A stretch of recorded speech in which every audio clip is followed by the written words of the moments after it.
semuanya, perkenalkan nama saya Ganvika Ninggolan dengan NIM 23017053. Saya berasal dari Prodi Sastra Indonesia, Departemen Bahasa dan Sastra Indonesia dan Daerah, Fakultas Bahasa dan Seni Universitas Negeri Padang. Di sini saya akan menjelaskan tentang hasil makalah yang telah saya buat dalam mata kuliah linguistik historis komparatif. Di sini saya membuat makalah dengan judul Kekerabatan antara bahasa Batak dan bahasa Minangkabau, kajian linguistik historis komparatif. Di sini saya ada 4 yang saya bahas. Yang pertama itu hubungan antara bahasa Batak dan bahasa Minangkabau dalam kekerabatannya. Yang kedua itu ada tentang pola korespondensi bunyi. Yang ketiga itu ada cara menghitung berapa banyak hubungan kekerabatan antara kedua bahasa tersebut. Yang keempat ada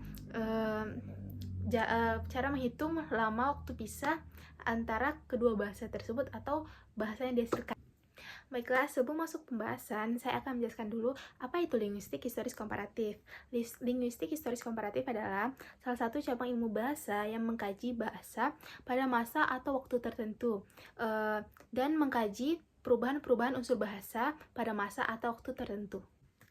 Dalam mengkaji perubahan bahasa tersebut, itu lazim digunakan untuk membandingkan bahasanya dengan bahasa yang lain. Menurut Goris Kraf pada tahun 1984, linguistik historis komparatif bertujuan untuk merekonstruksi bentuk proto dari bahasa-bahasa yang berkerabat dan menganalisis perubahan bunyi yang teratur dan sistematis. Dalam linguistik historis komparatif, ada 2 kajian teori yang digunakan. Yang pertama ada leksikostatistik dan glotokronologi. Leksikostatistik yaitu yang dalamnya banyak kesamaan seperti sama-sama morfologi, kesamaan fonetis, dan lain-lain. Sedangkan glotokronologi yaitu lebih ke kekerabatan dan mencari berapa lama waktu pisah bahasa-bahasa yang berkerabat. Dalam konteks bahasa-bahasa yang ada di Sumatera, bahasa Batak dan bahasa Minangkabau merupakan dua bahasa besar yang berada di rumpun Austronesia, yang dimana dia memiliki kemiripan antara leksikal dan kajian fonologis. Baiklah, data yang diambil yaitu berasal dari 200 kosakata dari Swades. Jadi saya mengambil data dari 200 kosakata Swades, dan setelah dibandingkan terdapat 20 perbedaan antara 200 kosakata tersebut antara bahasa Batak dan bahasa Minangkabau.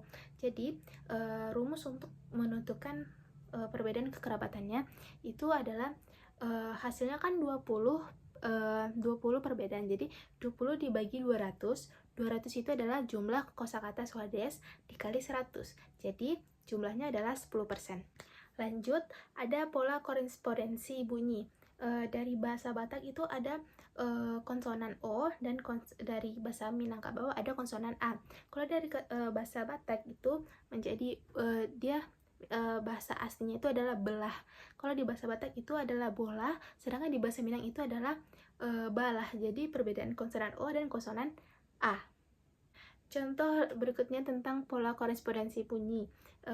Kalau bahasa Indonesianya atau bahasa aslinya itu adalah mati. Jadi kalau misalnya di bahasa Batak, mati itu di bahasa Batakan menjadi mate. Jadi huruf akhirnya adalah E, yaitu berarti konsonan E. Dan yang kalau di bahasa Minangkabau, mati itu tetap mati, jadi konsonannya I. Jadi perbedaannya adalah bahasa Batak ada konsonan E di akhirnya, dan di bahasa Minangkabau ada konsonan I di belakang. Untuk menghitung lama waktu pisah antara kedua bahasa tersebut akan dijelaskan di next. Menurut Maurice Swades tahun 1955 memperkirakan bahwa bahasa-bahasa yang masih berkerabat akan kehilangan atau mengganti sekitar 14% dari kosakata dasarnya setiap 1,00 tahun. Artinya sekitar 86% dari kosakata dasar akan bertahan tidak berubah selama 1000 tahun. Jadi indeks atau konstanta Swades adalah 0,86% atau 86%. Rumusnya adalah T sama dengan log C per 2 log R. Log itu adalah logaritma, jadi jelaskan T sama dengan log hasilnya tadi kan 10%, jadi hasilnya 0,10 dan dibagi dengan hasil 86. Jadi hasil akhirnya adalah 7,63 lama waktu pisah. Baiklah, di sini saya juga akan menjelaskan tentang bagaimana sih cara membuat fonetis atau fonologis dari bahasa-bahasa tersebut. Di sini saya menemukan ada 6 bentuk fonologis berdasarkan dari data yang saya temukan dari data bahasa Batak dan bahasa Minangkabau. Pertama ada ini, kedua ada ini, ketiga, keempat, kelima, keenam. Jadi itu adalah 6 bentuk fonologis yang saya temukan di data-data yang setelah saya analisis. Baiklah, di sini saya akan menjelaskan tentang kesimpulan dari makalah yang telah saya buat. Dalam konteks ini, linguistik historis komparatif bertujuan untuk memahami sebab akibat perubahan bahasa tersebut dan mempelajari bagaimana bahasa-bahasa tersebut berkembang dari nenek moyang yang sama. Dalam penelitian ini, menggunakan kosakata dasar dari Swadesh sebagai acuan untuk mencari data kekerabatannya. Dari 200 kosakata Swadesh tersebut, hanya terdapat 20 korespondensi yang saya temukan dalam 200 data tersebut. Penelitian ini memperkuat bahwa kedua bahasa besar tersebut, bahasa Batak dan bahasa Indonesia, meskipun mereka berasal dari rumpun yang sama, rumpun Austronesia, posisi kekerabatan mereka sangatlah lemah dan hanya dapat ditelusuri melalui data historis dan komparatif yang lebih mendalam. Baiklah, sekian yang dapat saya jelaskan. Apabila ada kata kesalahan, mohon dimaafkan. Saya Glenvika Nenggolan dengan NIM 2301753, pamit undur diri. Bye-bye.